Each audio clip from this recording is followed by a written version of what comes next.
11 Alive News at 11 p.m. starts now. And we have breaking news for you tonight on this Saturday evening. This is the scene right now along Howell Street Southeast. This is at the south edge of the old 4th Ward, about 2 blocks south of Auburn Avenue and 2 blocks north of Oakland Cemetery. So far, Atlanta police not sharing very much. We do know this was in response to a shots fired call just before 7 p.m. and it remains active now 4 hours later. Once we learn more, we'll pass it along to you on air and at 11alive.com. New details out tonight in the search for a shooting suspect out of Henry County. Authorities have tracked down the car the alleged suspect drove after allegedly shooting a detention officer and then killing another person. This car is linked to 32-year-old Brenson Thomas. While the Henry County Sheriff's Office confirmed they found the car, they would not say where the car was discovered. This is linked to Friday's shooting at the Haddon Place apartment complex in McDonough. We are told that the detention officer was shot several times before Thomas left the scene. Once again, the man authorities are looking for is Brenson Thomas. He's 32 years of age. The Georgia State Patrol says he is 5'11", has a New Orleans neck tattoo, and they say that he was last seen wearing gray sweatpants and a dark-colored hoodie. There is now a $20,000 combined reward for information leading to his arrest. Call 911 if you happen to see him. All new at 11, one person is dead from a shooting tonight at a local convenience store. Atlanta police telling us in the last 30 minutes the shooting occurred along Catherwood Drive Southwest. The address given is for the neighborhood food mart. The call came in just after 5 o'clock tonight, and officers found one man on the scene with a gunshot wound. That person taken to Grady, where he later died. There's no mention from ABD on the search for a suspect. Well, the Dogs were awesome today, weren't they? Today, Georgia is sitting third in the college football playoff rankings, but no more. They made their case of why they are the best team in the country. The Dogs, behind a vice grip defense, knocked off Tennessee 27-13. They remain unbeaten this season. The Vols came into Athens as the #1 team in the playoff poll, but they left a soggy Sanford Stadium after struggling in a big game atmosphere. All of this has Kirby Smart happy about where his team sits tonight. The players didn't let their ego get in the way. Game day's here, SEC Nation's here, everybody's here. It's the biggest matchup in Athens. I'm gonna stick to the plan. And the plan was to execute your job, play in and play out, be explosive on offense, push the pocket on the rushers, and they did that. Maria Martin and Reggie Chapman have your breakdown of this victory coming up later during our sports segment in a few minutes. Early in-person voting for the midterm election now officially one for the record books in our state. The Secretary of State's office pegged Georgia's tally at close to 2.3 million people voting ahead of Tuesday's election. The final figure was boosted with more than 231,000 voters casting a ballot on Friday. That total was 6% higher than the final day of early voting for the 2020 presidential election. By comparison, the total for early in-person voting through the same number of days for the 2018 midterm fell short of 1.9 million. Among those who did cast an early ballot was a Newton County woman hoping to make her voice heard. However, it took her 3 attempts before her ballot was finally cast. With more, here's 11 Alive's Dawn White in Covington.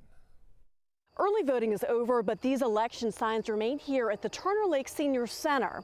What also remains for one woman who says she tried to vote here twice is a lot of aggravation.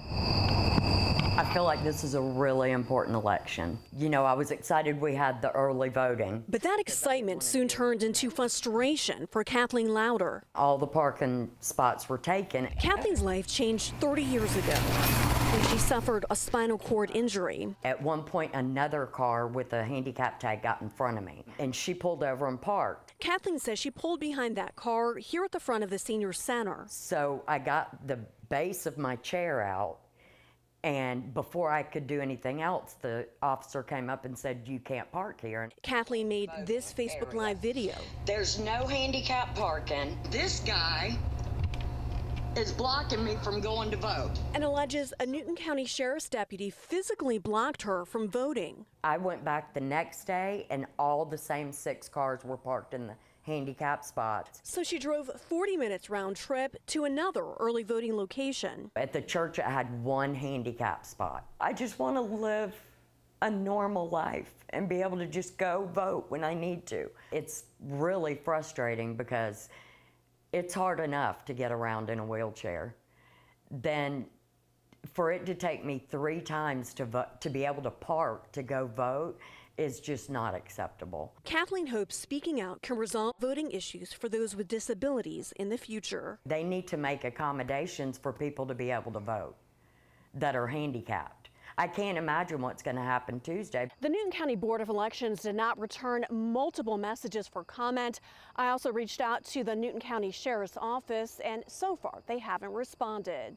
In Covington, I'm Dawn White, 11 Alive News. All right, on to the candidates hitting the trail. Democratic candidate for governor Stacey Abrams headlined a rally today at the Eastern on Memorial Drive. Among the celebrity guests were the Atlanta rapper 2 Chainz and Tina Knowles Lawson, more famously known as the mother of singer Beyonce. Meanwhile, Governor Kemp's lone event today, a breakfast outside of Augusta. His next and final scheduled campaign rally will be Monday at the Cobb County International Airport.